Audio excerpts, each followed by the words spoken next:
Hey guys, I'm Danny Carlson here, and I want all of your product launches to go absolutely as well as possible. I know it's a really big investment getting started with your Amazon products, so this is what I personally do for my launch strategy and what currently is working the best for a lot of sellers. So I made this little checklist. Just want to explain this in a little bit more depth here.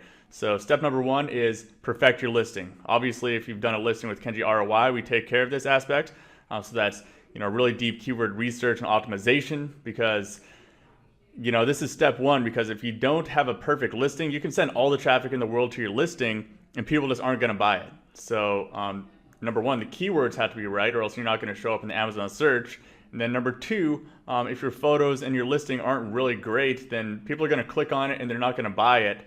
Even worse, that makes your conversion rate go way down, and Amazon actually penalizes you really bad. If you have a whole lot of traffic coming, but not a whole lot of sales, that's not good. Amazon's going to penalize you for that. So it's super important to have your listing as good as possible before you go live.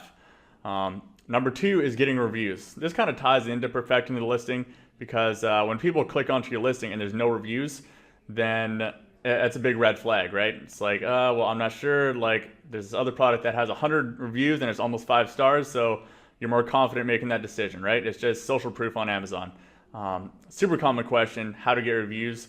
There's no good answer for this, really. If you have an existing audience, it's a lot easier. If you just, Facebook audiences, your email list, any kind of social media or anything like that. I don't recommend doing the friends and family route. That's against Amazon TOS, but I mean, some people will decide to do that.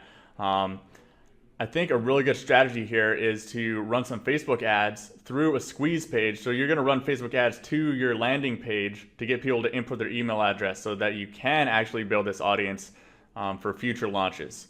It's going to be a little bit less effective than running Facebook ads directly to your Amazon page, but at least this way you're building an email list, you're building an asset that you can actually launch products to in the future. So that's a really good tactic to go with if you're looking for a more long-term sustainable business approach. Step number three is the traffic. So you want to be sending as many people to your good optimized listing as possible. So you got the good pictures, you got the reviews, now you just got to scale it up. So Amazon PPC, I turned this on day one. A lot of people say, wait until you got 20 reviews.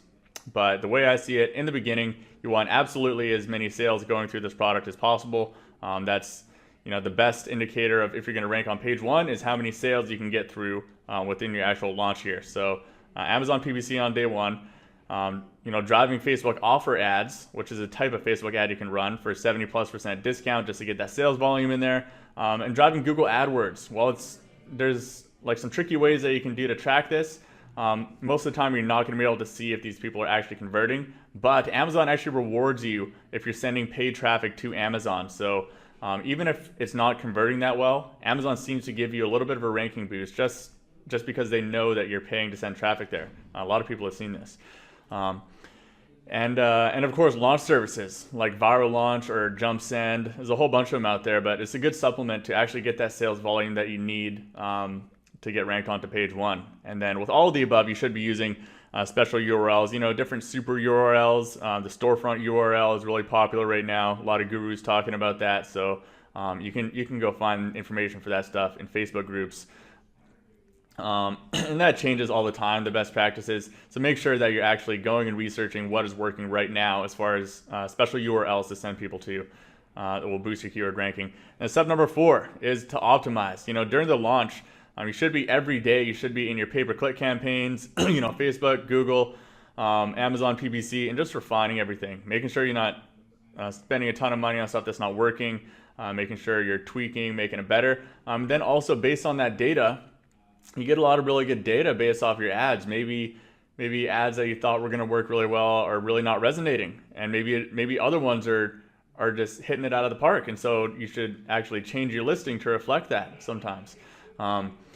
And another really important one is monitor your keyword indexing. So Amazon, sometimes for whatever reason, just because you have some words in your listing does not mean that they're actually going to be indexed by Amazon for the search results. So if you have the word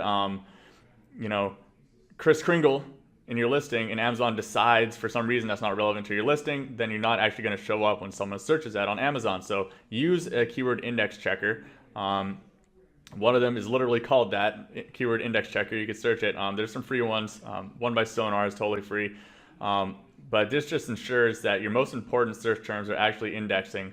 And then play around with getting it to index. If one of your main search terms isn't indexing, that could be worth a lot of sales, and you won't show up in pay-per-click ads either. So make sure, for at least your top 10 or so search phrases, that you're actually indexing for those. And also respond to any negative reviews and feedback. Give refunds in any situation, guys.